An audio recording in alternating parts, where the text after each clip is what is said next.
రోజుకో స్తోత్రం ఛానల్కి స్వాగతం సుస్వాగతం. ఈరోజు ఈ వీడియోలో ఆంజనేయ స్వామి యొక్క స్తోత్రాన్ని విందాం, పఠిద్దాం. తీవ్రమైన అనారోగ్య సమస్యలతో బాధపడుతున్నప్పుడు ఆంజనేయ స్వామి యొక్క ఆరాధన చేస్తే అనారోగ్య సమస్యలన్నీ తొలగిపోతాయి.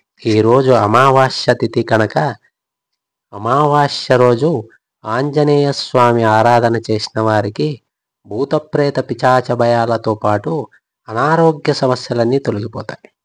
ఈరోజు ఈ వీడియోలో ఆంజనేయ స్వామి యొక్క ద్వాదశనామ స్తోత్రాన్ని విందాం, పఠిద్దాం.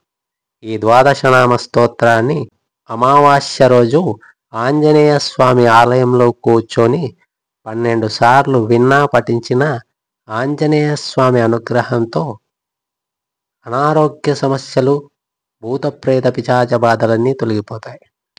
ఈ స్తోత్రాన్ని వినండి, పఠించండి. ఆంజనేయ స్వామి ఆశీస్సులు పొందండి. హనుమానంజనా సూను వాయుపుత్రో మహాబల రామేష్ట పాల్గుణస్సక పింగాక్షోమిత విక్రమ ఉదదిక్రమణచ్చైవ సీతాశోక వినాశక లక్ష్మణ ప్రాణదాత చ దశగ్రీవస్య దర్పః ద్వాదశైతాని నామాని కపీంద్రస్య మహాత్మనా స్వపకాలే పఠే నిత్యం యత్ర కాలే విశేషత తస్య మృత్యుభయం నాస్తి సర్వత్ర విజయీ భవేత్.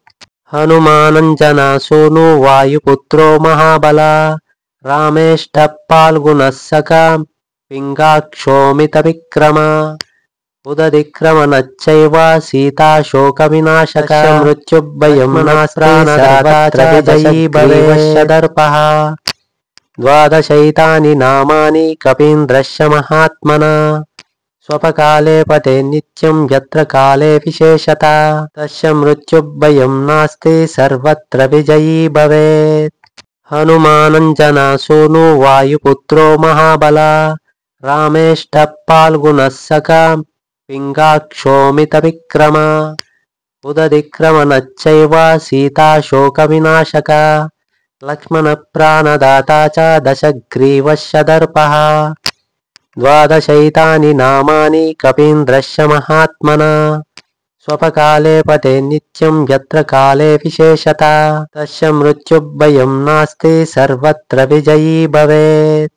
హనుమానంజనా సూను వాయుపుత్రో మహాబల రామేష్ట పాల్గుణస్సక పింగాక్షోమిత విక్రమ ఉదదిక్రమణచ్చైవ సీతాశోక వినాశక లక్ష్మణ ప్రాణదాత చ దశగ్రీవస్య దర్పః ద్వాదశైతాని నామాని కపీంద్రస్య మహాత్మనా స్వపకాలే పఠే నిత్యం యత్ర కాలే విశేషత తస్య మృత్యుభయం నాస్తి సర్వత్ర విజయీ భవేత్.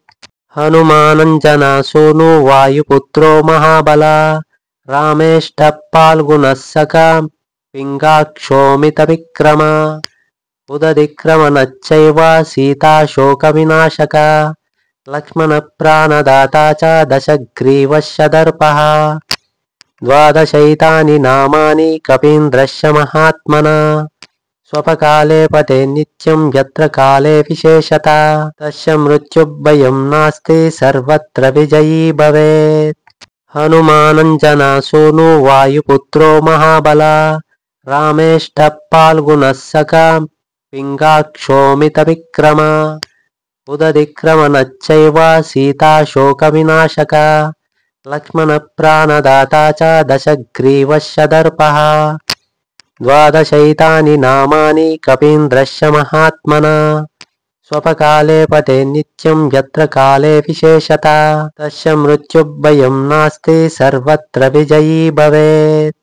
హనుమానంజనా సూను వాయుపుత్రో మహాబల రామేష్ట పాల్గుణస్సక పింగాక్షోమిత విక్రమ ఉదదిక్రమణచ్చైవ సీతాశోక వినాశక లక్ష్మణ ప్రాణదాత చ దశగ్రీవస్య దర్పః ద్వాదశైతాని నామాని కపీంద్రస్య మహాత్మనా స్వపకాలే పఠే నిత్యం యత్ర కాలే విశేషత తస్య మృత్యుభయం నాస్తి సర్వత్ర విజయీ భవేత్. हनुमानञ्जनासूनु वायुपुत्रो महाबला रामेष्टः फाल्गुनः सखा पिङ्गाक्षोमितविक्रमा उदधिक्रमणश्चैव सीताशोकविनाशका लक्ष्मणप्राणदाता च दशग्रीवस्य दर्पः 12 नामानि कपीन्द्रस्य महात्मना स्वपकाले पते नित्यं यत्र काले विशेषता तस्य मृत्युभयं नास्ति सर्वत्र विजयी भवेत् हनुमानञ्जनासूनु वायुपुत्रो महाबला रामेष्टः फाल्गुनः सखा पिङ्गाक्षोमितविक्रमा उदधिक्रमणश्चैव सीताशोकविनाशका लक्ष्मणप्राणदाता च दशग्रीवस्य दर्पः 12 नामानि कपीन्द्रस्य महात्मना स्वपकाले पते नित्यं यत्र काले विशेषता तस्य मृत्युभयं नास्ति सर्वत्र विजयी भवेत् हनुमानञ्जनासूनु वायुपुत्रो महाबला रामेष्टः फाल्गुनः सखा पिङ्गाक्षोमितविक्रमा उदधिक्रमणश्चैव सीताशोकविनाशका लक्ष्मणप्राणदाता च दशग्रीवस्य दर्पः 12 नामानि कपीन्द्रस्य महात्मना स्वपकाले पते नित्यं यत्र काले विशेषता तस्य मृत्युभयं नास्ति सर्वत्र विजयी भवेत् हनुमानञ्जनासूनु वायुपुत्रो महाबला रामेष्टः फाल्गुनः सखा पिङ्गाक्षोमितविक्रमा उदधिक्रमणश्चैव सीताशोकविनाशका लक्ष्मणप्राणदाता च दशग्रीवस्य दर्पः 12 नामानि कपीन्द्रस्य महात्मना स्वपकाले पते नित्यं यत्र काले विशेषता तस्य मृत्युभयं नास्ति सर्वत्र विजयी भवेत् हनुमानञ्जनासूनु वायुपुत्रो महाबला रामेष्टः फाल्गुनः सखा पिङ्गाक्षोमितविक्रमा उदधिक्रमणश्चैव सीताशोकविनाशका लक्ष्मणप्राणदाता च दशग्रीवस्य दर्पः 12 नामानि कपीन्द्रस्य महात्मना स्वपकाले पते नित्यं यत्र काले विशेषता तस्य मृत्युभयं नास्ति सर्वत्र विजयी भवेत् हनुमानञ्जनासूनु वायुपुत्रो महाबला रामेष्टः फाल्गुनः सखा पिङ्गाक्षोमितविक्रमा उदधिक्रमणश्चैव सीताशोकविनाशका लक्ष्मणप्राणदाता च दशग्रीवस्य दर्पः 12 नामानि कपीन्द्रस्य महात्मना स्वपकाले पते नित्यं यत्र काले विशेषता तस्य मृत्युभयं नास्ति सर्वत्र विजयी भवेत्